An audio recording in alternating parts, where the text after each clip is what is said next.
wabarakatuh. Kembali lagi dengan saya Marvin Maulana Yusuf dari mahasiswa YN Nurjati jurusan Komunikasi Penyiaran Islam YN Nurjati Cirebon, kelas A semester 4 dengan nomor induk mahasiswa 1908302008. Ya, saya di sini akan membuat video tentang review materi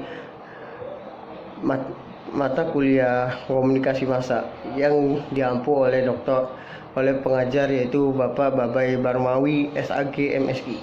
Oke, saya di sini akan menjelaskan atau mereview sedikit materi tentang model komunikasi yang kita ada di dalamnya, itu menjelaskan model alir 2 tahap.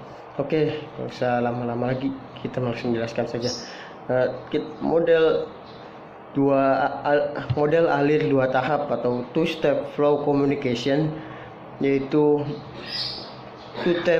two-step flow model of communication, menjelaskan tentang proses pengaruh penyebaran komunikasi melalui media massa kepada khalayak. Model ini digagas oleh Carl dan Lazar.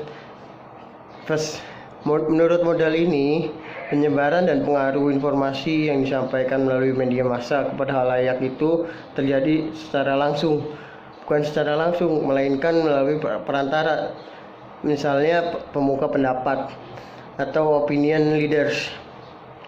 Model aliran 2 tahap ini lebih cocoknya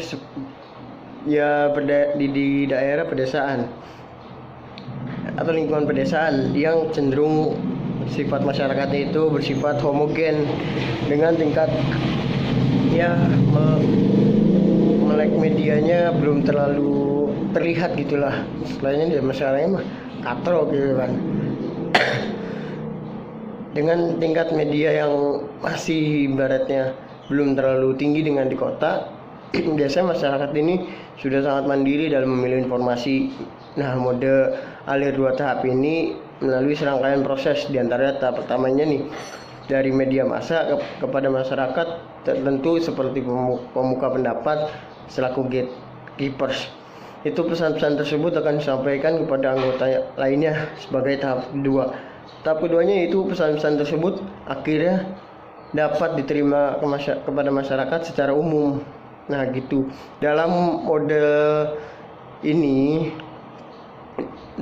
ini diterapkan bahwa media massa tidak langsung atau itu memengaruhi audiens, tetapi melalui perantara pihak lain. Pihak lain yang dimaksud adalah pemimpin opini atau pemuka pendapat tersebut. Model ini didasari oleh bukti bahwa efek media massa terbatas, bahwa masyarakat menerima terpaan media massa secara tidak langsung, yakni melalui perantara. Pengaruh yang terjadi, pemimpin opini di sini berfungsi sebagai penerus pesan-pesan yang dari media massa itu kepada masyarakatnya.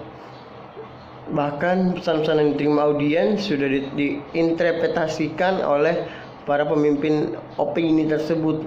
Dalam mode ini menerangkan bahwa model ini tidak langsung atau mempengaruhi audiens atau pemuka pendapat. Model ini didasari bukti massa secara tidak langsung, yaitu melalui perantara. Model ini sangat sederhana, tapi ada kelemahannya loh. Kelemahan model ini adalah hanya mengamati alir pesan yang disiarkan media massa dari pemimpin pesannya sampai ke audiens. Model ini juga tidak menunjukkan bagaimana sih dampak media massa terhadap pelaku audiensnya tuh. Itu tidak. Model ini juga tidak menunjukkan perubahan besar gitu, sebab semua perubahan berasal dari interpretasi pemimpin opini, meskipun pesan-pesan yang disampaikannya berasal dari media massa. Itu menurut Nurudin tahun 2017 halaman 140. Oke, jadi dapat disimpulkan bahwa model 2 alir ini yaitu menerangkan bahwa media massa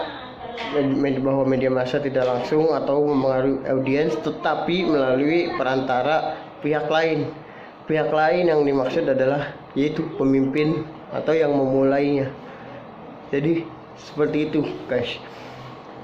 Oke, sebelumnya buat tomat dibagi 4, semoga bermanfaat ya. Sekian dari saya Marvin Maulana Yusuf. Assalamualaikum warahmatullahi wabarakatuh.